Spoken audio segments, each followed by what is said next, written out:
안녕하세요. 이번 수도콘에서 이렇게 첫 번째로 시작하게 되었습니다. 다양한 분들과 만나 뵙게 되어 너무나 반갑습니다. 지금부터 수도랩 2기에서 진행된 모두가 한 걸음씩 성장하는 파이토치 스터디에 대해 이야기하려 합니다. 저는 스터디에서 빌더로 참여한 권지현입니다. 이번 발표에서는 다음에 3가지 방향성을 기준으로 과정을 소개하고자 합니다. 첫 번째로 우선 저희 스터디 이름이 조금 깁니다. 모두가 한 걸음씩 성장하는 파이토치라는 이름처럼 모두가 함께한 시간 동안 어떤 성장을 이루어냈는지에 대해서 소개하고, 그리고 두 번째로 왜 스터디를 진행하게 되었는지, 추구했던 기획 목표와 의도에 대해 설명하겠습니다. 마지막으로는 온라인에서 스터디가 진행된 방법에 관하여 경험적인 부분에 초점을 두고 이야기해 보도록 하겠습니다. 아무쪼록 스터디에서 함께 달려왔던 기간 동안에 열정이 잘 전달될 수 있었으면 좋겠습니다. 스터디 기획은 파이토치에 대해 자세하게 배우고 싶다라는 생각에서 작년 12월부터 시작한 것 같습니다. 제1의 목표는 데이터 생태계의 성공적인 입문을 위한 스터디였습니다. 파이토치의 기초를 다지기 위한 입문 스터디로 프레임을 짜고, 관련 공부를 처음 시작하시는 분들도 쉽게 이해하실 수 있도록 기초적인 자료를 학습 자료로 선정했습니다. 다음은 아무래도 상황상 온라인으로 진행되는 만큼 라이트하면서 효율적인 스터디를 추구했습니다. 스터디에 참여하시는 분들과 더욱 가깝고 자유롭게 소통할 수 있도록 각 주별 백업 자료와 즉 직전 미더에서 다루었던 이야기를 아카이빙하고, 다양한 툴을 활용하고 학습 자료의 접근성을 높이고 온라인 미더에서 새로운 경험을 할 수 있도록 노력했습니다. 세 번째로 기초적인 이론 학습에서 나아가서 실제 예제를 다루면서 코드 적용까지 할 수 있도록 다양한 보조 자료를 활용하는 방향으로 계획했습니다. 다음으로 이제 개개인의 성장, 즉 스터디의 최종 기대의 효과이죠. 이를 산출물로 아카이빙 될 수 있도록 독려했습니다. 따라서 매주 학습한 내용을 정리하여 블로그 포스팅을 규칙으로서 권장했고, 수도랩이 추구하는 공예 가치도 실현할 수 있었습니다. 이런 목표를 달성하기 위해 기초와 심화, 투트랙의 커리큘럼을 계획했습니다. 스터디 시작을 위한 초반 1주를 포함해서 지난 1월부터 4월까지 총 12주차 과정으로 이론 학습을 위한 기초 세션과 코드 적용을 위한 심화 세션이 각각 8주와 3주 과정으로 진행되었습니다. 네, 이 목록처럼 텐서 연산을 시작으로 모델의 기초적인 구조를 학습하고, 이후에 이제 CNN, RNN, GAM 모델의 튜토리얼을 통해서 코드의 구성까지 익힐 수 있었습니다. 사용한 학습 자료는 모두를 위한 딥러닝 시즌2의 파이토치 자료 등을 기초 세션의 학습 자료로 활용했습니다. 물론 다룬 내용은 이에 국한된 것이 아니라 더욱 확장하여 발제가 이루어졌으며, 모모딥에서 제공하고 있는 부스트 코스의 프로젝트도 있는데 그것도 함께 진행하기도 했습니다. 심화 세션에서는 파이토치 튜토리얼을 활용했습니다. 이번 수도콘에서 이제 2부 순서로 다른 빌더님께서 정말 멋진 튜토리얼 제작기를 소개를 해주실 텐데요. 해당 팀의 자료를 활용해서 심화적인 코드 적용 파트도 다루었습니다. 여기까지 스터디 진행에 대해 말씀드렸습니다. 이제 함께했던 러너분들을 소개하겠습니다. 정말 대단한 분들이셔서 한 분 한 분 소개를 드리고 싶지만 이 자리에서는 가볍게 이름으로 소개하도록 하겠습니다. 빌더인 저를 포함해서 총 26분께서 참여해 주셨습니다. 김건님, 김경태님, 김영웅님, 그리고 김주연님, 김준호님, 문지원님, 박소진님, 박수연님, 박용래님, 사공태호님, 유광남님, 윤건일님, 윤나영님, 이서연님, 이지연님, 이혜성님, 장기식님, 정덕균님, 정명건님, 정인호님, 차의성님, 최진숙님, 최지호님, 홍경수님까지 총 25분들의 러너분들께 다시 한번 감사드립니다. 이렇게 엄청난 분들과 어떤 이야기를 나누었는지 간략하게나마 스터디 맛보기 시간으로 자랑해보도록 하겠습니다.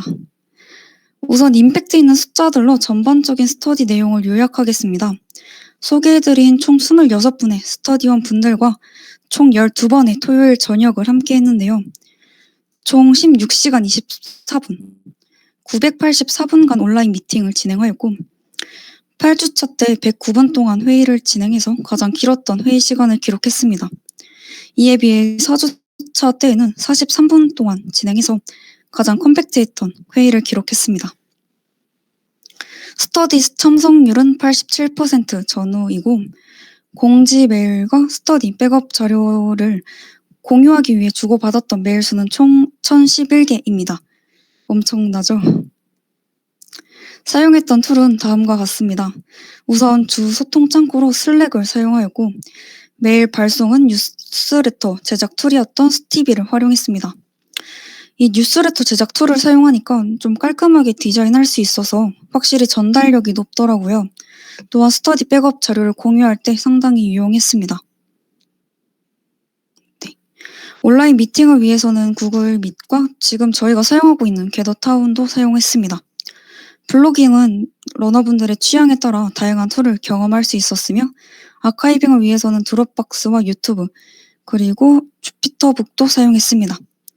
수도랩 유튜브에 스터디 발표 내용이 녹화되어 업로드되어 있으니 참고하시면 좋을 것 같습니다. 다음은 이제 스터디에서 다루었던 내용을 가볍게 소개해드리고자 합니다. 이 자리에서 개념적인 내용을 설명하는 것보다는 인상적이었던 Q&A를 몇 개 추려서 공유해드리고자 합니다. 너무 재미있었던 이야기가 많아서 진짜 고민이 많았는데요. 총 4가지의 내용을 말씀드리려고 합니다. 우선 3주차 때 로지스틱 회기에 관한 주제에 대해서 시그모이드 함수를 최적화하는데 왜 MSA를 사용할 수 없는가란 질문에 인호님께서 답변해 주신 내용입니다. 네, 여기 왼쪽 그래프처럼 로지스틱 회계에서 이진분류를 수행하는 시그모이드 함수는 이렇게 코스트 펑션으로 로그 함수가 사용되는데요. 이때 MSA를 사용하기 어려운 이유는 시그모이드 함수가 비선형 함수이기 때문입니다.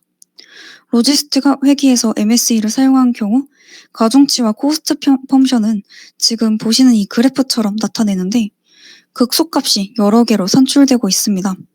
이것이 바로 오른쪽의 직선 회계에서 MSA가 사용되는 점과 가장 큰 차이점이 되겠습니다. 따라서 로컬 미니멈 문제와 새들 포인트 문제로 이제 BCE, 바이너리 코스트 엔트로피 같은 로그 함수를 코스트 펑션으로 사용하는 것이 적절합니다. 자세한 내용은 이 아래에 인호님 블로그 참고해 주시면 되겠습니다. 두 번째로 7주차 CNN 학습 중에 레즈넷에 대한 질의응답을 소개하겠습니다.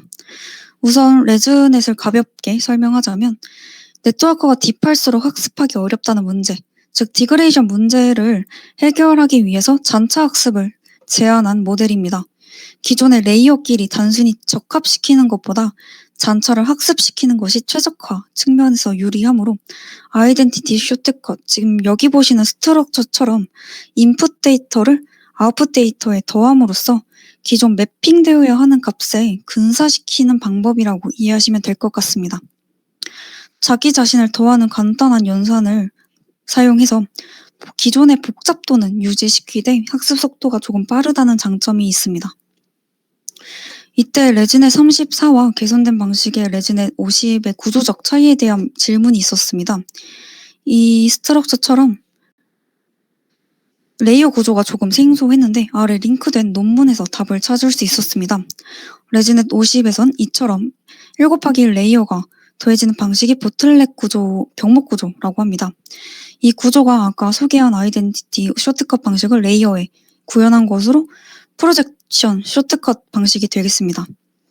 이를 통해 인풋과 아웃풋의 디멘전을 조정하여 모델 사이즈도 효과적으로 줄일 수 있었습니다.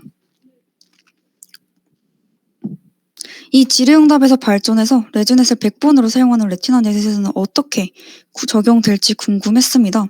레티나넷은 피라미드 구조에서 피처맵 자체를 레이어마다 얻게 되는 피처맵 자체를 2배로 업샘플링하는 과정이 필요한데 이 경우에는 이 오른쪽처럼 니어리스트 네이버 방식으로 업샘플링 하게 됩니다.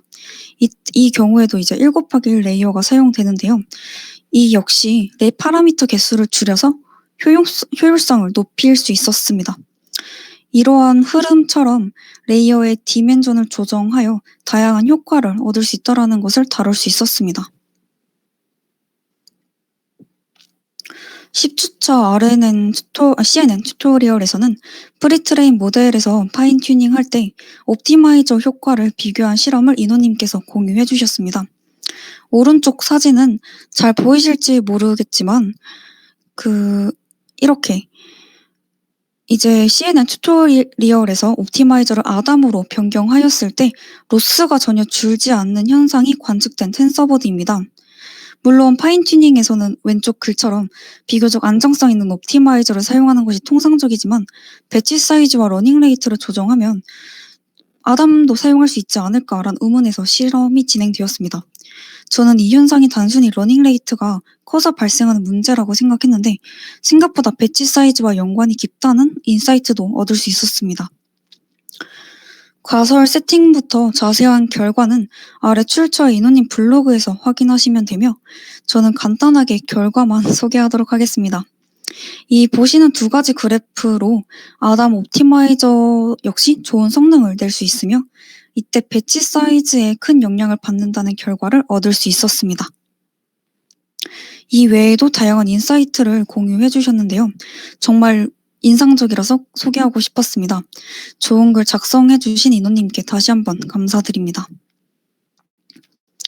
마지막으로 11주차 아래는 튜토리얼 질의응답 중에서 하이퍼블리 탄젠트 함수를 활성화 함수로 사용하는 이유에 대한 질문이 있었습니다.